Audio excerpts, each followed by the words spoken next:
Entonces con el tema de los mamíferos. Ya llegamos al final. Parecía,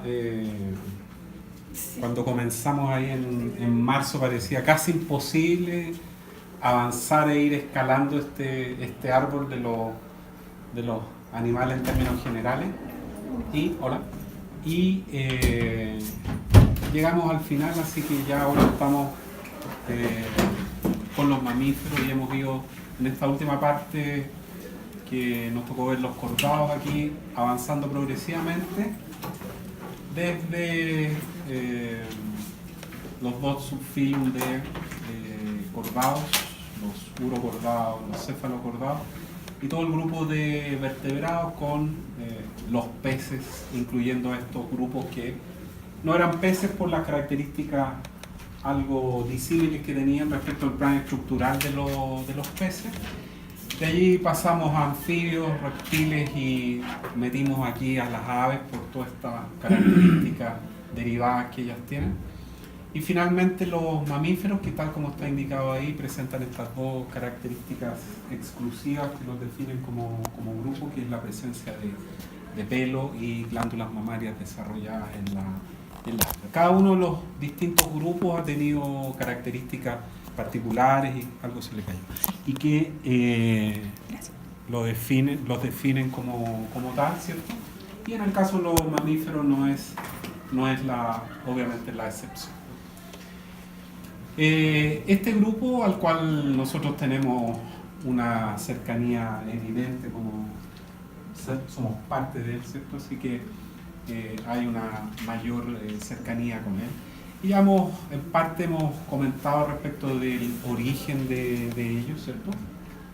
Que hemos derivado desde grupos de reptiles terápsidos que están extintos, lógicamente, y desde esta línea basal de los terápsidos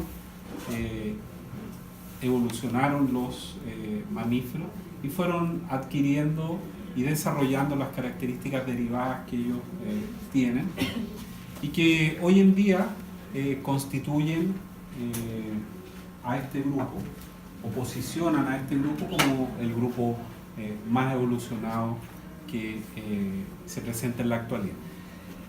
Ya sabemos que esa posición de privilegio, por llamarla de alguna manera, no es eterna, llamarla de alguna manera. No podemos, y probablemente nosotros no nos demos cuenta de qué es lo que va a suceder con los mamíferos en 100 años más, en 150 millones de años más. Porque si uno pone en perspectiva lo que sucedió con los reptiles, que fue un grupo que dominó la Tierra por millones de años, toda una época, el Mesozoico, que se llama la era de los reptiles, que hubo de todas las formas, características, distribuidos en todos los ecosistemas, con abundancia, con diversidad, etc. Y que hoy en día prácticamente está reducido a una mínima expresión. Algo de igual manera pudiese suceder con los mamíferos, no lo sabemos. Pero hoy en día es un grupo que claramente presenta una posición de privilegio y que básicamente es lo que vamos a circunscribirnos hoy día, que es lo más interesante, más allá de las distintas estructuras y partes que ustedes pueden ahí leer en cualquier libro.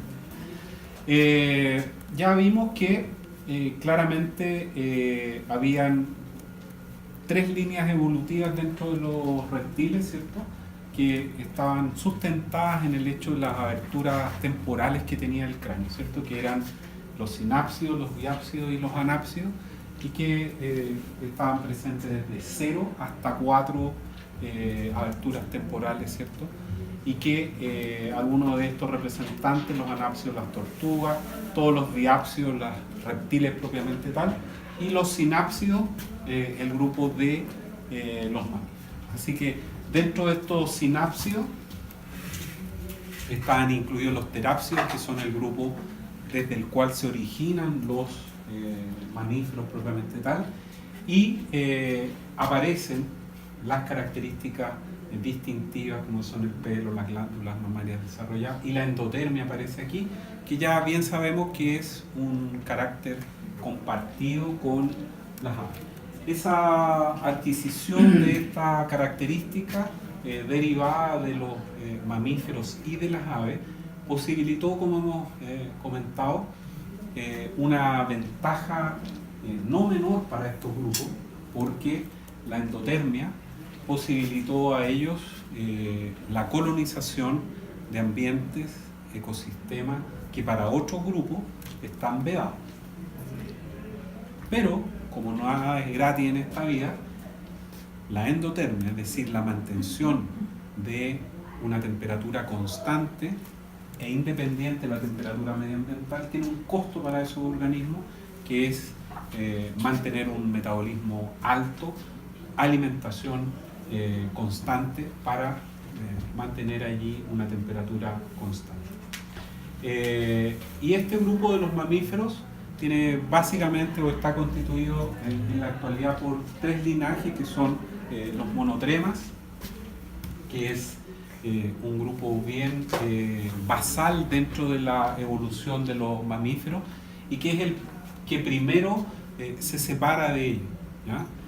Este grupo, los monotremas, tiene algunos caracteres que lo relacionan de una manera bien estrecha a los reptiles, ¿ya? Como es la ovoviparía, ¿cierto? Es decir, colocan huevos, se reproducen a través de huevos, algo que hemos visto de manera bien difundida en el grupo en los reptiles, pero presentan pelo y presentan o las crías se alimentan con leche, ¿cierto? Hay una glándula mamaria funcional bien distinta, bien particular respecto de la usual que hay en los grupos más evolucionados, en los que uno llama placentados o eusterios, pero de igual manera es un grupo que está dentro de los mamíferos, pero es un grupo basal y que en cierta medida recuerda el pasado reptiliano de los mamíferos. Después sigue la evolución de este grupo con la adquisición de la viviparidad, ¿cierto? Y aquí tenemos los 2 grandes grupos, que son los marsupiales y lo que se denomina los placentados en términos generales, de los metaterios y los eusterios en términos más elegantes. ¿Cuáles son las características de estos grupos? La presencia de un marsupio, ¿cierto? Una bolsa que va a facilitar y va a proteger a este pequeño feto, entre comillas, que va a terminar su desarrollo embrionario al interior del marsupio. Va a estar provisto este marsupio de un pezón allí, donde este fetito pequeño, muy temprano de su desarrollo, se aloja allí y completa su desarrollo. Y la otra línea es con la aparición de una placenta bien formada y que va a constituir un órgano vascular que va a relacionar a la mamá con el hijo a través de esta estructura, que sin embargo uno debe no perder de vista que hay otros grupos que también presentan un tipo de placenta, ¿ya? Algo distinta a la que presentan los mamíferos placentados o placentarios, pero de igual manera una relación entre la mamá y la criatura, por llamarla de alguna manera, ¿ya? Así que, pero no es en términos estrictos un carácter puramente exclusivo. Sin embargo, el tipo de placenta que hay, este órgano vascular que relaciona a la mamá y el hijo, sí es exclusivo de los mamíferos. Así que este es un grupo, como ya comentábamos, que hoy en día está posicionado y tiene características bien particulares y que vamos a comentar. Aquí están en términos y relacionados con las distintas eras, ¿cierto? Paleozoico, mesozoico y cenozoico, más o menos la radiación y la evolución de los distintos grupos de mamíferos, ¿cierto?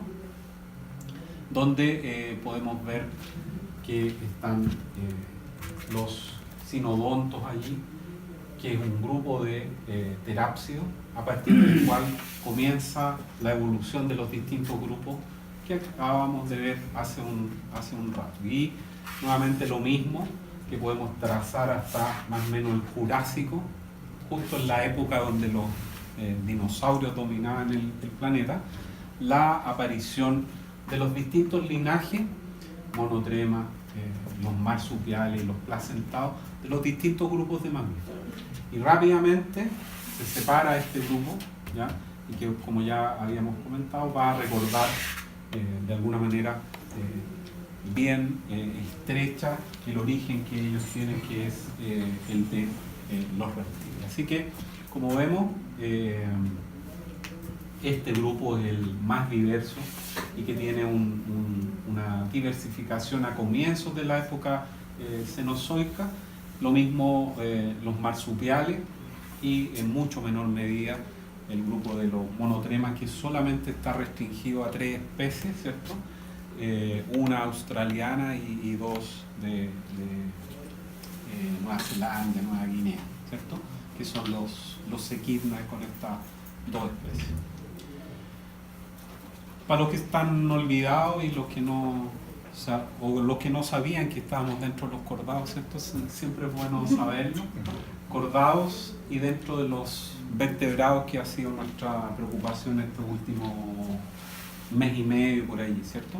Hemos pasado por los distintos grupos de mamíferos y aquí está la clasificación final dentro de la clase de los mamíferos, que son los prototerios, que incluye a todo este grupo de los monotremas, los terios, que tienen estas 2 infraclases, que son los metaterios, los marsupiales, y los euterios, los verdaderos terios, que son los placentados propiamente. Ahí están las 3 especies, ¿cierto? Con el bicharraco tan característico, el Platypus, ¿cierto? Que una especie australiana, el ornitorrinco, que parece cualquier cosa más que un mamífero, ¿cierto? Salvo por el hecho que presenta pelo, ¿ya? Y las crías se alimentan de leche. Pero la presencia de esta boca, por llamarla en términos generales, el hábito que ellos tenían cuando se capturaron por primera vez en Australia,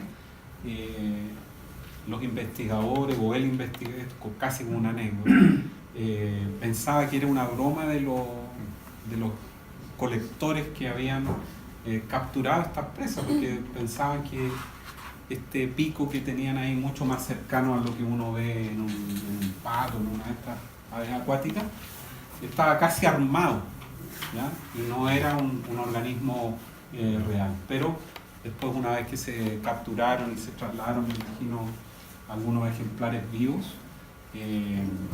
se confirmó la presencia de este monotrema tan característico. Y arriba en los equidnas, que hay solamente 2 especies vivientes, es decir, este grupo está hoy día representado por las 3 especies, que son el Platypus y los equidnas. Los marsupiales, ¿cierto? Con koalas, demonio tasmanio y canguros, que tal vez son los más conspicuos, los más conocidos, pero es un grupo que, como bien saben ustedes, tiene una representación también en Sudamérica, y algunos representantes, los menos, que han colonizado otras tierras, como por ejemplo Norteamérica, las zarigüeyas, que probablemente es una colonización posterior, una vez que se estableció este puente entre Sudamérica y Norteamérica a través de América Central. Pero los centros de origen, por llamarlo de alguna manera, de mayor diversificación, son tanto Australia como Sudamérica. Y nosotros también tenemos, que era el tilamis que estaba al comienzo, ¿cierto? Que es la yaca, que esta es Esta es una fotografía mía de ahí de Calera de Tango, ¿ya? Donde encontramos una vez buscando, no sé qué estábamos buscando. Parece que estaba malo el vino en la noche y en la mañana salimos a buscar algo y encontramos a este pobre bichito ahí escondido debajo de una piedra, de una roca, así que ahí está muy asustadito, ¿cierto? De un organismo que uno asume que probablemente tiene hábitos más bien nocturnos, ¿cierto? O crepusculares al menos, por sus ojos bien desarrollados, la posición de esto. Así que, pero la mayor diversidad claramente está en Australia, donde hay muchas especies de marsupiales. Y bueno, el resto de los placentados propiamente tal, con las distintas características y adaptaciones que cada uno de ellos tiene a los distintos ambientes y hábitats que ellos ocupan, ¿cierto? ¿Cuáles son las características típicamente derivadas en las que uno va a encontrar en cualquier lado? El pelo y las glándulas mamarias que ya hemos comentado con largueza. La endotermia también es una característica derivada de este grupo, pero bien sabemos que no es exclusiva de ellos porque las aves también la tienen, ¿cierto? Pero sí hay que reconocerla como de este grupo. Y la placenta, que también ya comentamos, y está entre comillas ahí por lo que les comentaba, por el hecho que no es exclusiva el concepto en general de placenta, pero el tipo de placenta que tienen los placentados, valga la redundancia, sí es exclusiva, pero la placenta como tal sí se encuentra en otro grupo, aunque con otras características morfofuncionales. Sin embargo, uno debe agregar a ese listado de tal vez de las dos típicas. Si a uno le preguntan cuáles son las características derivadas de los mamíferos y uno dice glándulas mamarias desarrolladas en la hembra y pelo, nadie va a cuestionar y nadie le va a decir, oye, pero te falta esta, te falta. No, esas son. Sin embargo, hay otras también que uno puede adicionar a estas dos conspicuas características, que son las glándulas sudoríparas y sebáceas, los glóbulos rojos anucleados, es decir, sin núcleo, la cadena de 3 huesos a nivel del oído medio también es una característica exclusiva de ello y que se produce una derivación respecto de huesos que están en los terápsidos inicialmente asociada al hueso dentario de la mandíbula inferior.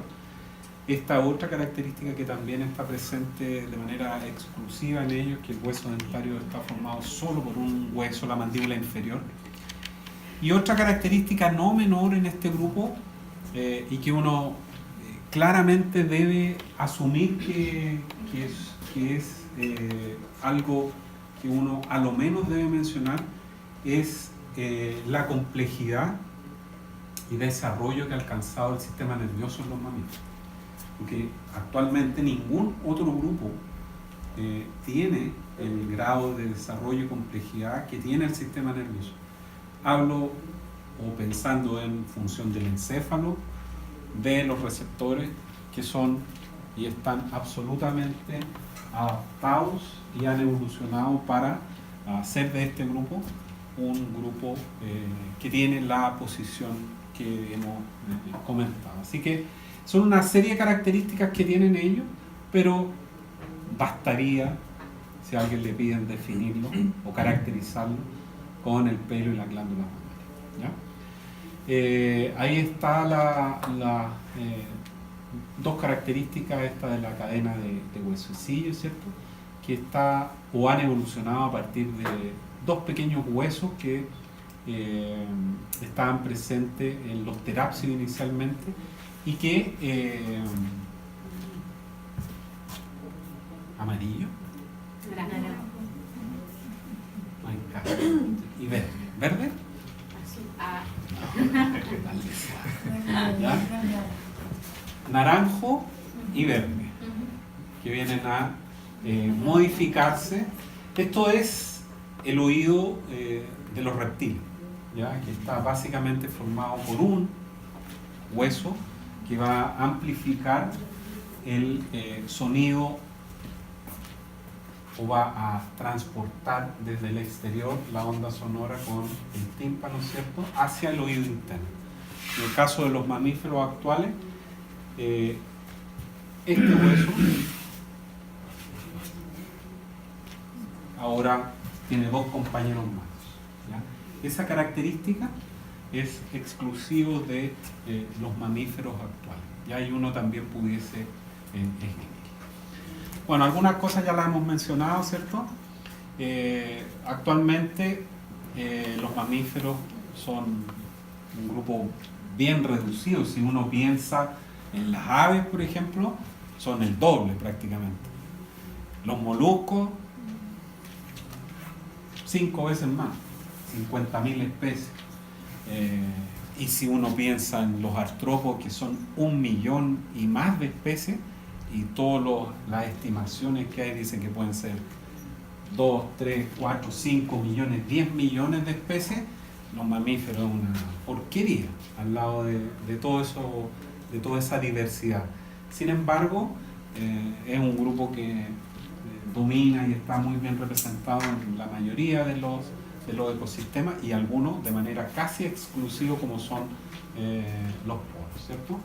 El grupo más grande de mamíferos son todos aquellos que caen dentro de esta denominación de roedores, que son casi 2.000 especies, ¿ya? Casi 2.000 especies, es decir, cercano a un poquito menos de la mitad. Actualmente, es decir, en la época en la cual nos encontramos en el Cenozoico, son el grupo dominante por naturaleza. Tienen algunas características generales que vamos a ir más o menos rápido en esto, ¿cierto? Y nos vamos a detener exclusivamente en aquellas que sean bien interesantes de debatir o tener un punto de vista más general. Respecto del estrato córneo, ¿cierto? Ya esta característica venía, me voy a alejar un poco, venía ya presentándose en los reptiles propiamente tal, ¿cierto? Y si pensamos un poco más atrás, en los anfibios, cuando este grupo coloniza casi de manera tentativa el ambiente terrestre, ¿cierto? Apenas se esboza el estrato córneo en este grupo. Y claramente los anfibios como tal tienen algunos problemas para mantener el agua en su interior, para colonizar ambientes donde la humedad es un factor limitante. El paso siguiente o el grupo siguiente, los reptiles, este problema se soluciona ya de manera abierta, ¿cierto? Y el estrato córneo se hace muy grueso, se hace evidentemente mucho más grueso, particularmente si uno piensa en los cocodrilos. Así que no es una característica que aparezca en los mamíferos propiamente tal, pero evidentemente el estrato córneo aquí tiene el grosor necesario para que los mamíferos podamos vivir en el ambiente terrestre, ¿cierto? La epidermis, los pelos y el estrato adiposo que está en la dermis, ¿cierto? Va a ser un todo y va a constituir herramientas necesarias para mantener la temperatura corporal constante y mantenerla endoterma. Algunos representantes de los mamíferos recuerdan su pasado reptiliano y presentan escamas como los pangolines, el armadillo o los ratones en la cola, que lo pudimos ver en el práctico no sé hace cuánto, como 3 meses atrás más o menos, el práctico de, ¿no? 2 meses y medio. Es que me gusta exagerar, ¿ya? Las escamas de los ratones. Claramente el pelo y su asociación con las glándulas sebáceas va a permitirle, más allá también de la gruesa capa que en algunos mamíferos está bajo la epidermis, va a permitirle colonizar y desplazarse en los distintos ambientes, además de otras estrategias circulatorias, por ejemplo, que tienen aquellos mamíferos que viven en ambientes polares, ¿ya? Donde claramente a través de las aletas o de las extremidades pudiese perderse calor, pero ellos tienen algunas estrategias bien interesantes para mantener la temperatura, mecanismos de contracorriente y de disipación del calor antes que la sangre como tal llegue a las aletas, por ejemplo, de una ballena, que uno debiese pensar claramente sangre caliente, un organismo endotermo que vive en agua gélida de, no sé, 0 grados o menos. Claramente la pérdida de calor debiese ser no menor a través de las aletas, no menor en un oso polar, a través de las palmas, de la cara, etc. Pero estos organismos tienen estrategias que capturan, por llamarlo de alguna manera, la temperatura de la sangre antes que ésta llegue a las extremidades, antes que llegue a las aletas, y así perder la mínima cantidad a través de un sistema de retiro con estas redes de capilares, lo que se llaman estas redes mirábiles, que es bien interesante de considerar. Pero lo usual es que aquellos mamíferos que son acuáticos tienen una cantidad de pelaje por centímetro cuadrado, por decirlo de alguna manera, impresionante para que el agua no llegue hasta la piel y no baje su temperatura corporal, porque lógicamente eso demanda un costo energético no menor. Y ya hemos conversado y hemos discutido que es una de las principales preocupaciones de los organismos terrestres y particularmente de aquellos endotermos, mantener la temperatura, no gastar energía al máximo, algo que se puede ver bastante bien, por ejemplo, en el señor Bueras, que no vino a clase, por ejemplo, ¿cierto? Que está manteniendo la energía en su casa cómodamente viendo las novelas, probablemente, ¿cierto? Algunos mamíferos acuáticos, adaptados al 100% a vivir en el agua, han perdido la capacidad, esta característica casi distintiva de los mamíferos, que es la presencia de pelo, ¿cierto? Si uno piensa en una ballena, piensa en un delfín, en su piel no hay pelo, y claramente eso tiene una explicación, porque es una adaptación a vivir en un medio acuático, a optimizar su desplazamiento, a gastar la menor energía posible, y en algunos grupos de ellos solo hay vestigios de pilosidad, como por ejemplo en algunas ballenas, donde se detectan alguna pilosidad a nivel de la boca, pero lo usual es que estos organismos prácticamente tengan una piel absolutamente desnuda. Ahí están las escamas de los pangolines, ¿cierto? Y los armadillos, que son evidentes, que recuerdan su pasado reptiliano. Sí. ¿Las barbas de las ballenas son pelo? No. ¿No? Son ¿qué? No es pelo de barba. Son una adaptación que nace desde la boca y que reemplaza ahí los dientes, porque no tienen dientes ese tipo de ballena, y que es esta barba ahí que va a servir para capturar y utilizar el alimento, pero no es no hay ningún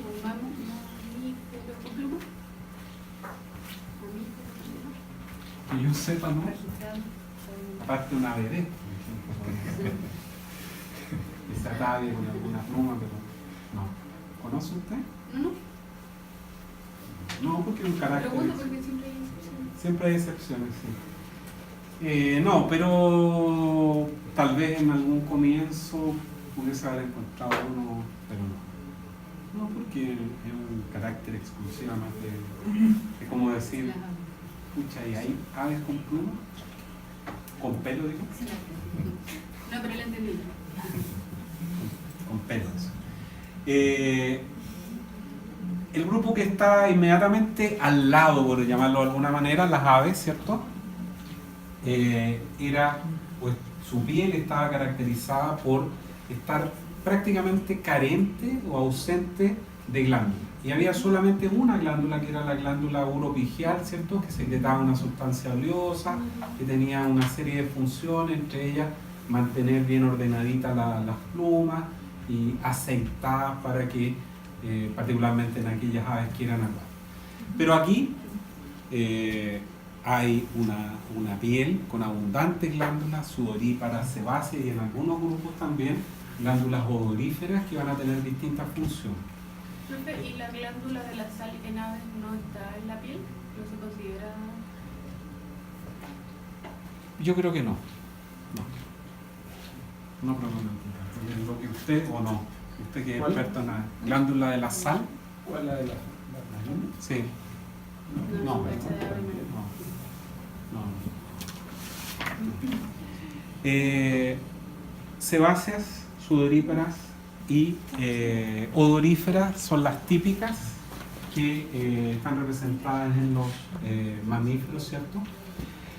Las sebáceas, por lo general, asociadas a la pilosidad de manera bien cercana para conservar el pelo, mantenerlo ordenado y particularmente importante e impermeable en aquellos grupos que son acuáticos.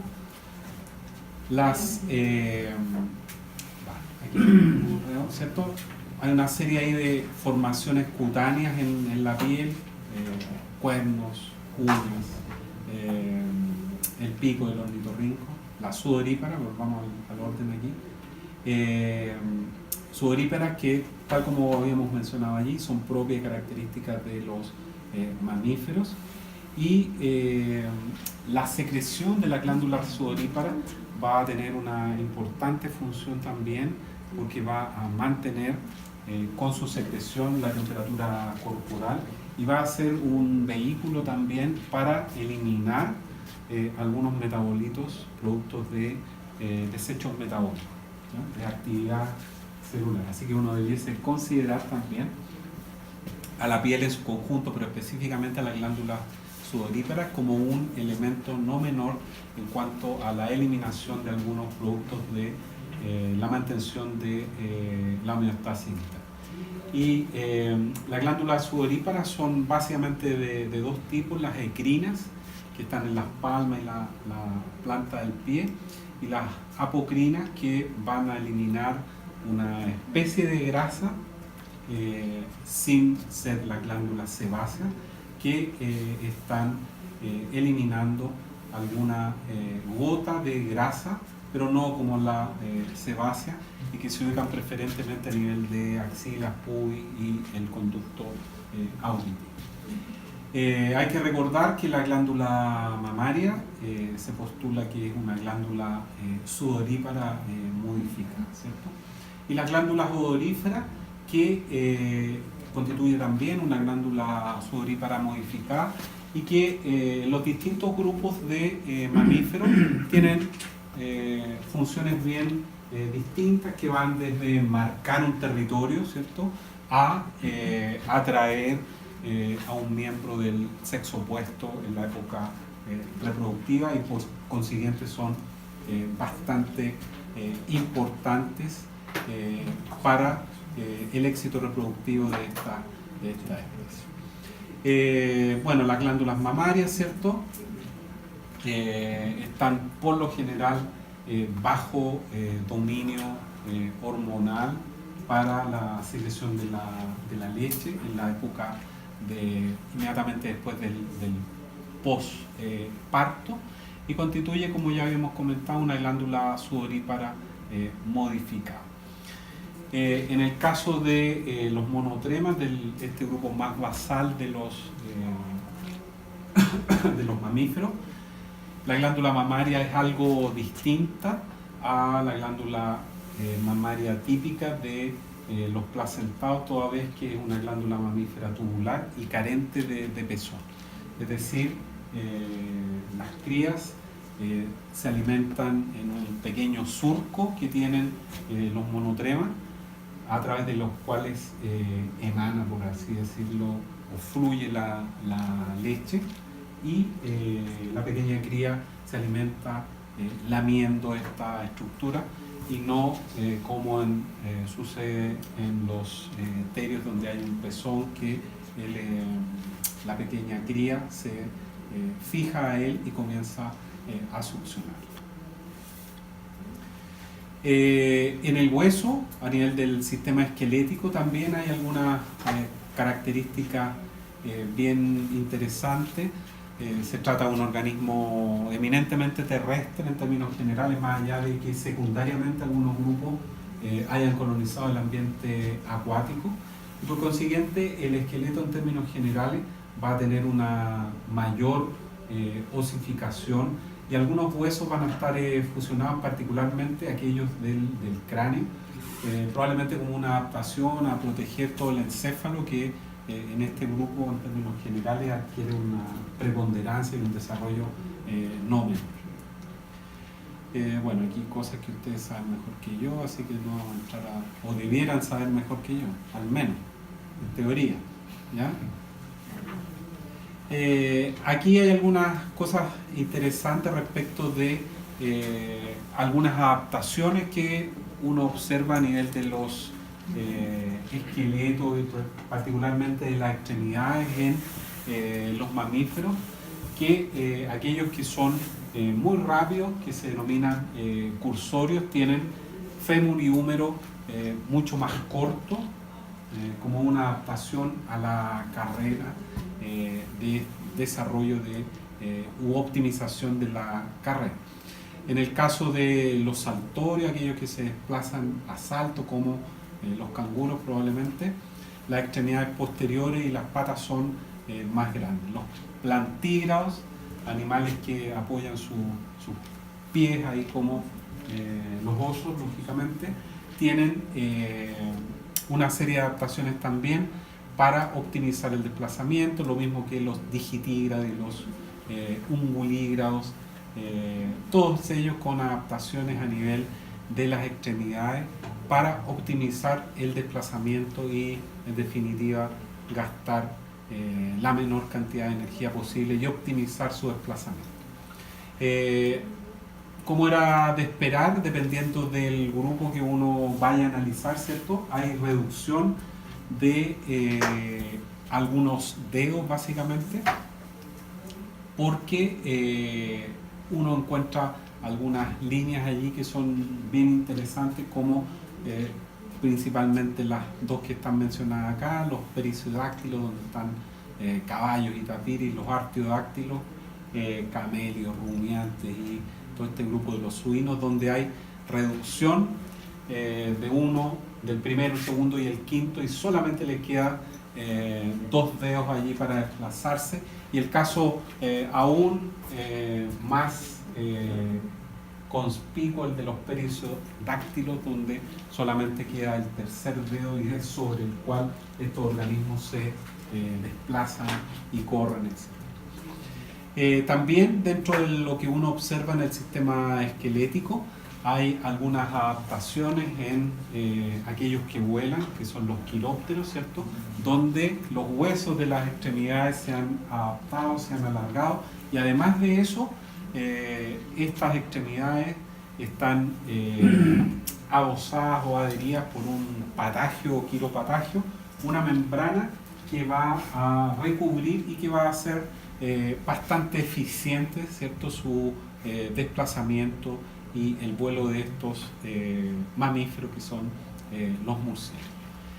En el caso de los mamíferos marinos, también las extremidades o en las extremidades se observa una modificación, porque hay una transformación de estas extremidades en las aletas anteriores y posteriores.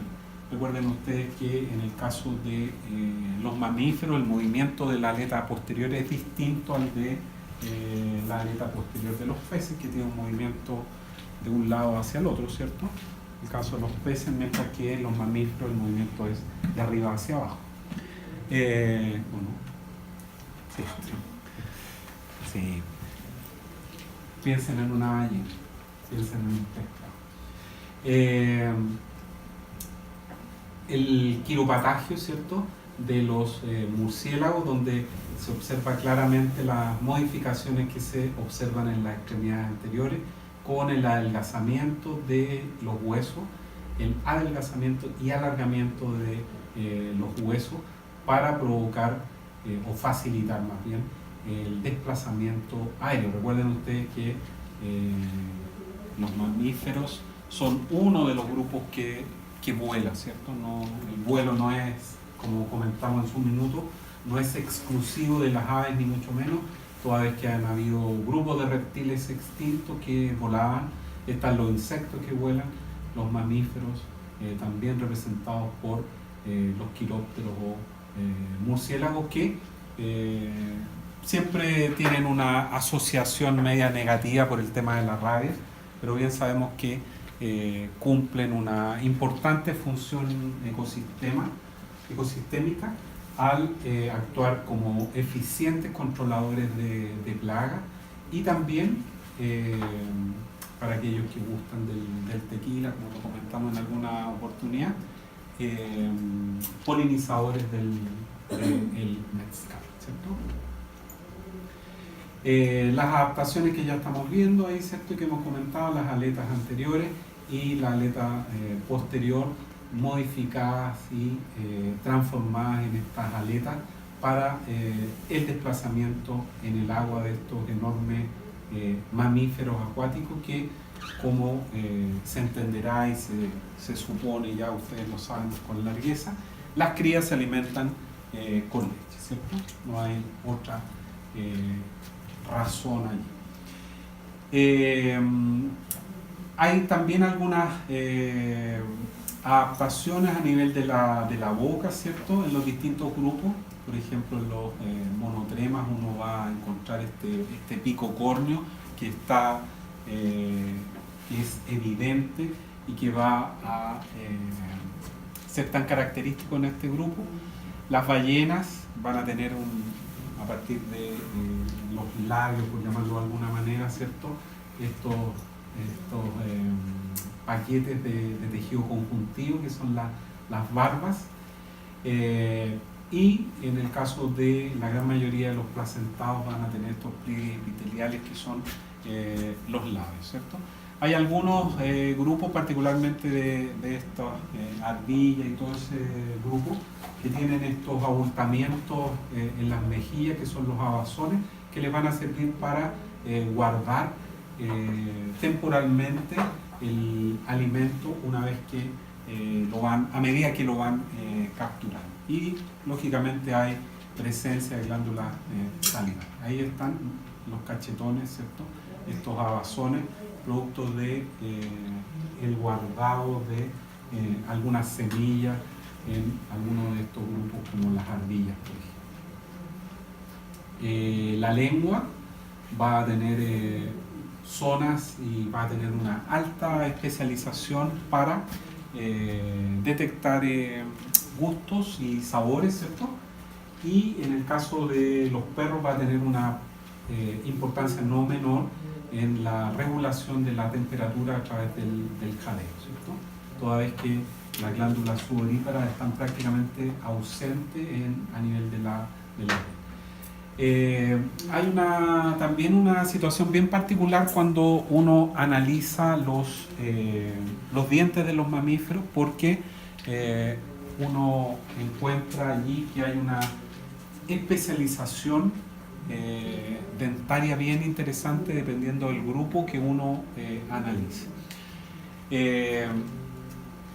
La gran mayoría de los mamíferos son del tipo heterodonto, es decir, grupos en los cuales sus dientes están diferenciados y especializados dependiendo del hábito alimenticio que ellos tienen.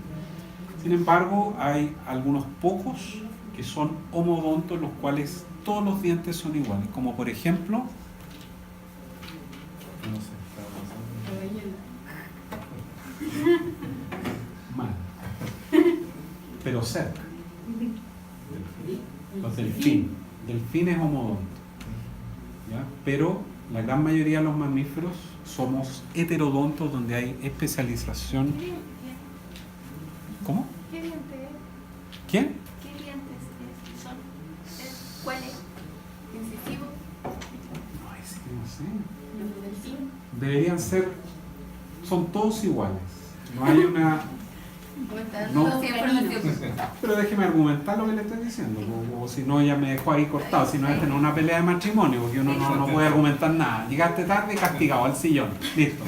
Ahí quedó la cuestión.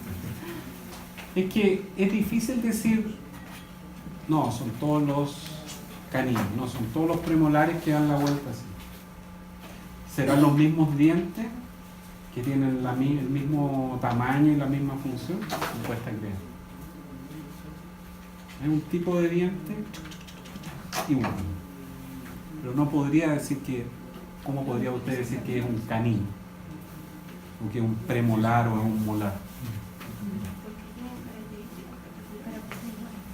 Claro, cuando usted mira a un perro, por ejemplo, y los mira y dice, ah, esto es un incisivo, esto es un canino, pero si son todos iguales, por la posición, pudiese decir, no, esto fue inicialmente un incisivo, un canino, pero hoy día, como este bicho vino de la tierra y se metió al agua y perdió el pelo y todo el tema, claro, esto por su posición anterior es un incisivo.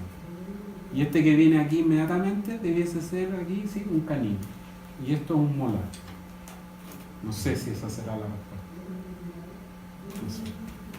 No sé. ¿Ya? Y otro grupo también interesante es que hay algunos mamíferos que solo tienen una dentición, que son los monofidiontos, y la gran mayoría tiene doble dentición, diente de leche y el adulto, el definitivo, ¿cierto? Que son los difidontos.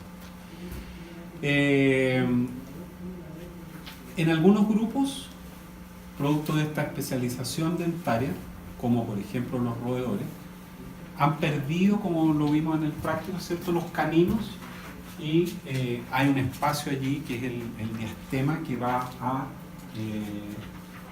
reflejar este hábito bien particular con el desarrollo no menor en algunos de estos grupos de los incisivos que van a prestar su función claramente. Por el contrario, en aquellos grupos que son carnívoros, hay una especialización no menor y una diferenciación respecto de los caninos y también de los molares que van a presentar superficies cortantes no menores para optimizar la alimentación que ellos tienen. Este esquema es bien interesante porque refleja o intenta explicar que a partir de una proposición de un mamífero ancestral hipotético insectívoro, es decir, que se alimentaba de insectos, se habrían originado los distintos grupos, las distintas especializaciones de alimentaciones que hoy en día presentan los mamíferos. De ahí habríamos tenido algunos grupos que son herbívoros, omnívoros, como la gran mayoría de los monos y nosotros, ¿cierto?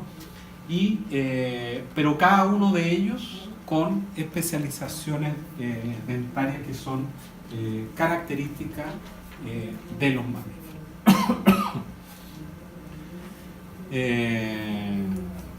¿Qué más? Aquí también vamos a encontrar algunas adaptaciones que son bien interesantes, particularmente a nivel de los monotremas, donde a nivel del estómago hay casi ausencia total de glándulas de secreción de algunos enzimas digestivas o de ácido clorhídrico, como en algunos mamíferos.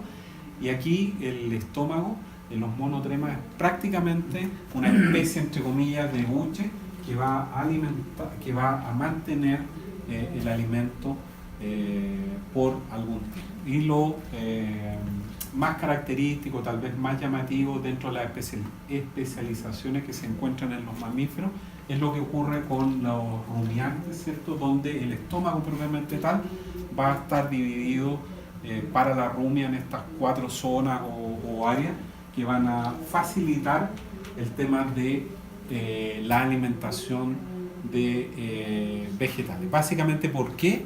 Porque como conversamos en la clase 1, donde ustedes estaban bien entusiasmados, ningún organismo animal conocido puede degradar la celulosa propiamente tal, ¿ya?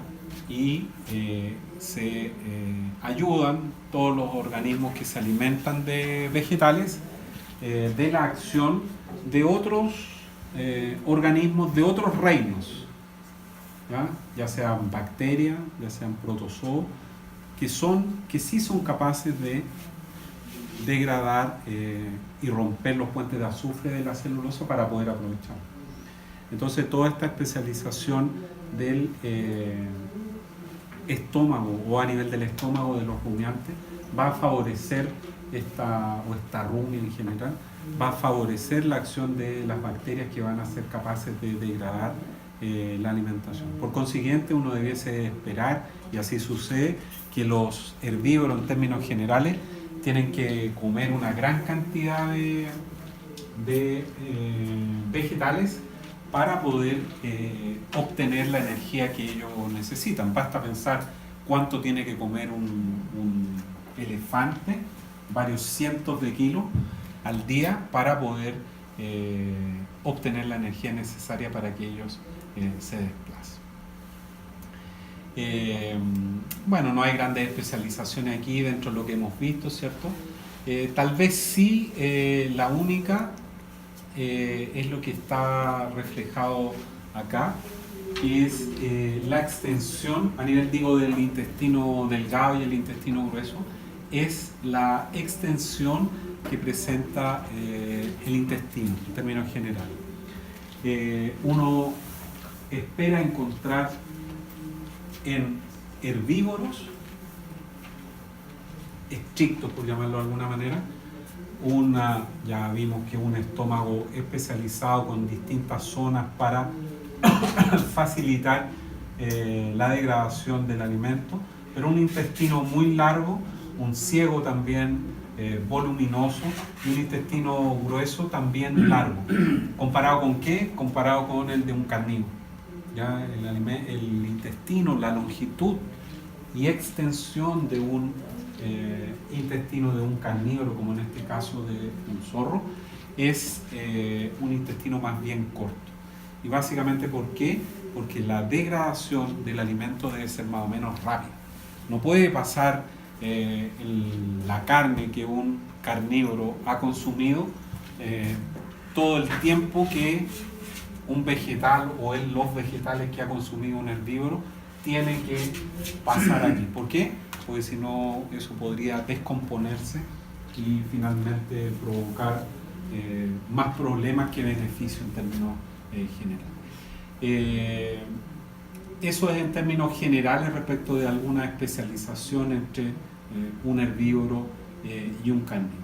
A nivel del resto de los hábitos alimenticios en términos generales, como aquellos que son omnívoros, también hay algún grado de especialización y diferenciación con, por ejemplo, ausencia de algún ciego de repente o un desarrollo mayor respecto básicamente del tipo de alimentación que ellos tienen.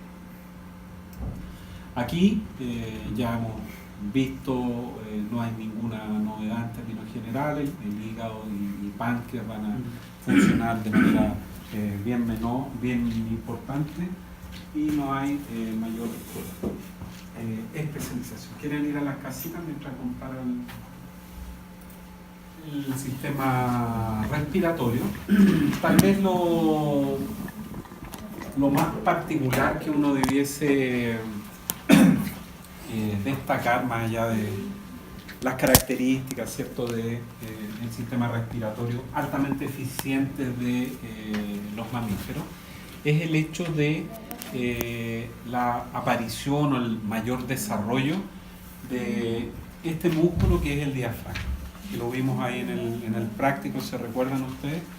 Que es una estructura que va a tener básicamente dos funciones en los mamíferos. Una de ellas es una función, por llamarla de alguna manera física, que va a separar la cavidad interna del cuerpo en dos cavidades, ¿cierto? La cavidad torácica y la cavidad abdominal.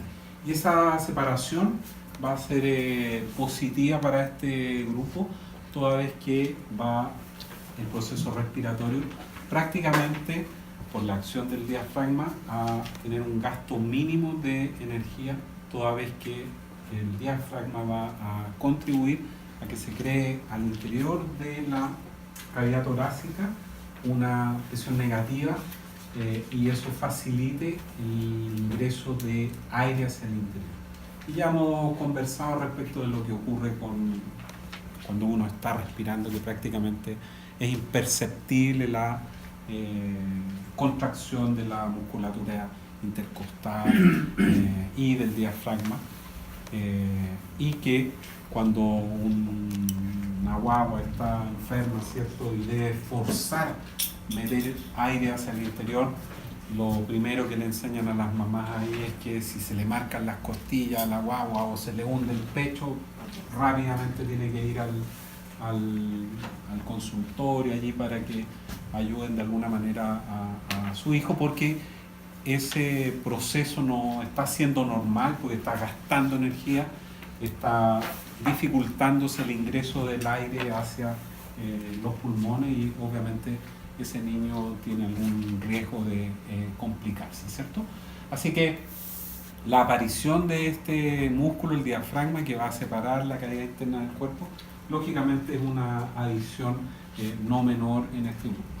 Hay, uno pudiera decir que esta característica es exclusiva también de los mamíferos como tal, pero hay algunas aves que presentan una especie de diafragma rudimentario también y por eso probablemente nunca se incluye como tal, como una característica exclusiva de los mamíferos.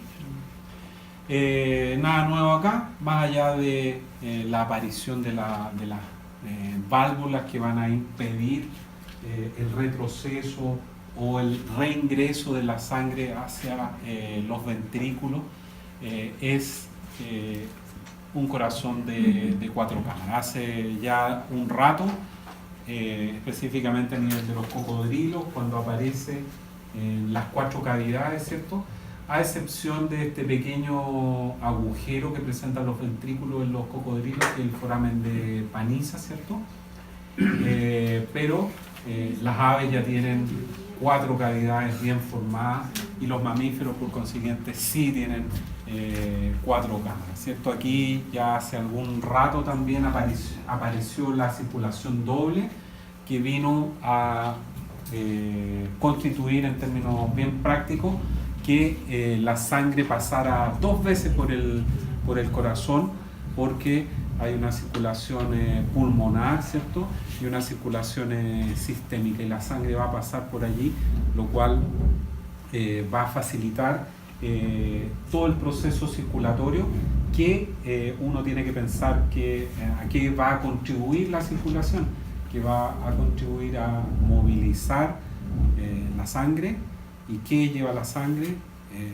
Glóbulos rojos con oxígeno, lleva nutrientes a todo el resto del cuerpo, así que contar con un mecanismo altamente eficiente como un corazón de 4 cámaras y una circulación doble, además de mantener la temperatura, lógicamente va a ser altamente importante para los mamíferos y también para las aves, que era el grupo en las cuales también encontramos propiamente tal 4 cavidades. Lo mismo aquí con el riñón, ya hace rato que nos encontramos con el riñón metanéfrico, ¿cierto? Donde es un riñón altamente eficiente y representado casi de manera exclusiva en los amniotas, es decir, en aquellos vertebrados terrestres, que va a tener la particularidad de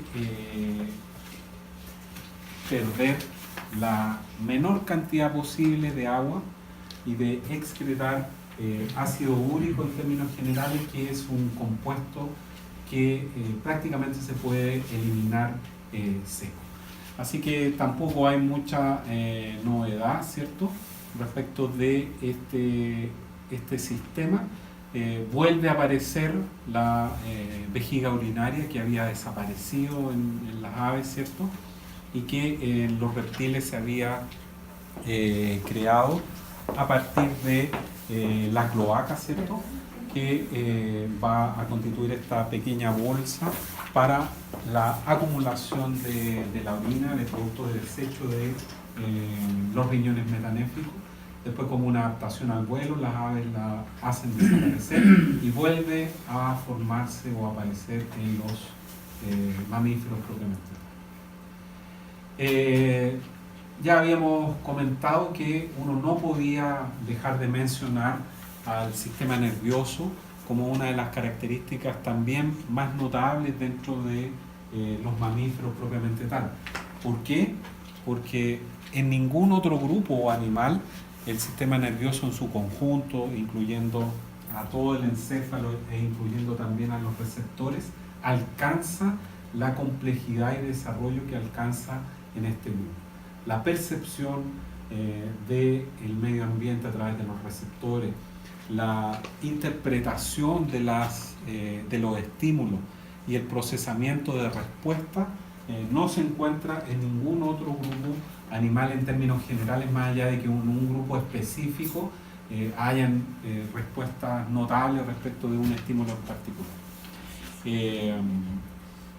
Hay algunas zonas específicas que tienen un funcionamiento y una preponderancia relevante en el sistema nervioso, como es, por ejemplo, el hipotálamo, que va a tener un control sobre funciones que son absolutamente vitales para los mamíferos, como es la mantención de la presión sanguínea, el metabolismo de la grasa, los carbohidratos y el control no menor de la temperatura, que para un organismo endotermo como son los mamíferos es particularmente importante. El desarrollo y complejidad a través de el proceso de evolución de los hemisferios cerebrales que uno encuentra a nivel de los hemisferios cerebrales también es particularmente notable e importante, ¿cierto? En algunos grupos de mamíferos, el cerebelo, que va a controlar todo el tema motor, está particularmente desarrollado, ¿cierto? En otros no tanto, pero en términos generales el cerebelo tiene un desarrollo importante, mucho más allá de lo que uno encuentra en términos generales en los otros grupos. La visión también es una característica importante en los mamíferos en términos generales.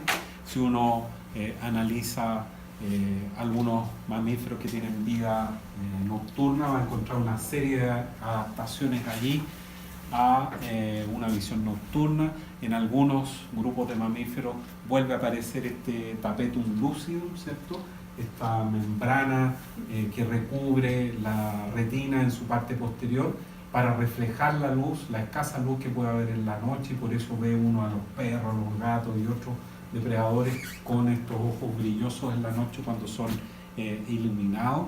El tamaño de los ojos también es particularmente un buen indicativo respecto de el hábito que tienen, si un diurno o nocturno, un determinado mamífero, ¿cierto?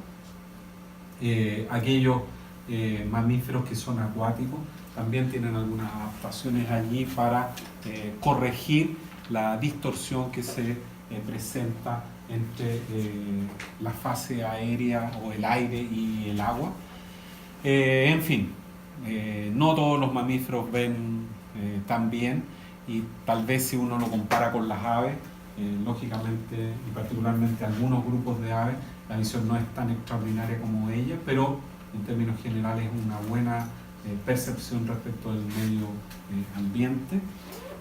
Lo que ya mencionábamos respecto de la presencia de estos tres huesos a nivel del oído medio para transportar hacia el oído interno las ondas sonoras, ¿cierto?, que van a hacer vibrar a la membrana timpánica.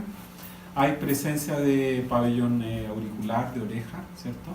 Y dentro de los murciélagos aparece esta ecolocación que va a ser particularmente importante e interesante para ellos, toda vez que emiten una onda sonora que se desplaza y vuelve, regresa, y son detectadas por su oído y le permite detectar desde una presa hasta un obstáculo cuando ellos están volando. Recuerden ustedes que este grupo es prácticamente, o sea, derechamente nocturno o crepuscular, y muchos de ellos tienen mala visión, no son muy buenos en esta característica, pero sí se guían perfectamente a través de la ecolocación que es tan característica respecto de ellos. Respecto de la reproducción, aquí encontramos algunas características algo distintas, dependiendo básicamente del grupo que uno vaya a analizar, ¿cierto? Más allá de la morfología y fisiología específica del aparato reproductor femenino y masculino, hay algunas especializaciones que las vamos a mirar acá, que son básicamente lo que ocurre dentro de estos tres grandes grupos. Está además decir, ¿cierto?, porque ya estamos hace algún rato o dentro de todos los organismos que son amniotas, y vamos a encontrar también en este grupo, en los mamíferos, las membranas extraembrionarias, que son el amnio, el alantoide y el saco vitelino, ¿cierto? Y cuando uno analiza las estrategias reproductivas en las tres linajes que hay actuales de mamíferos, se encuentra con este primer grupo basal, que son los monotremas, que son ovíparos y que es decir, que colocan huevos como estrategia de reproducción, ¿cierto? Y que no es otra cosa que una vuelta atrás, un recordar al origen de los mamíferos, que es el hecho que descendemos de un grupo de terápsidos sinodontos, que son reptiles, y los reptiles, la gran mayoría de ellos son ovíparos, es decir, es un carácter ancestral. Por el contrario, dentro de los marsupiales vamos a encontrar una gravidez endouterina muy cortita, y desde ahí este feto muy pequeño, sin pelos, sale del útero, ¿ya?, en un estado de desarrollo muy inicial, y se mueve hasta el marsupio, donde va a terminar su desarrollo alimentándose de un pezón que existe al interior del marsupio. Y por el contrario en los placentados, donde, como su nombre lo indica, va a presentarse esta placenta, que es este órgano vascular que permite el estrecho contacto entre la madre y el embrión, que permite el intercambio de oxígeno y materiales de alimentación. Ahí está lo usual, el pezón al interior del marsupio y un pequeño marsupial en el interior desprovisto de pelo. Otra de las estrategias importantes que ocurre en algunos placentados es el retardo de la fecundación. ¿Ya? Vimos en los caudados, ¿se acuerdan cuáles eran los caudados? No. ¿Cómo, profe? La pregunta es si se recuerdan cuáles eran los caudados. Los urodelos, la salamandra.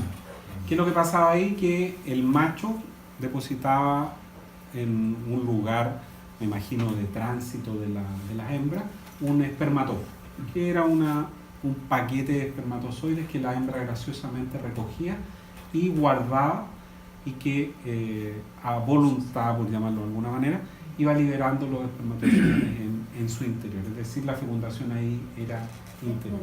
algo parecido hacen algunos grupos de mamíferos placentados que cuando las condiciones no son las óptimas pueden retardar el desarrollo y la fecundación de sus óvulos, como por ejemplo algunos murciélagos, ¿ya? Cuando las condiciones no son favorables y la fecundación se produce casi al término ya de la época de mayor bonanza, como el verano, no se produce la fecundación y estos organismos pueden hacer, perdón, bonanza.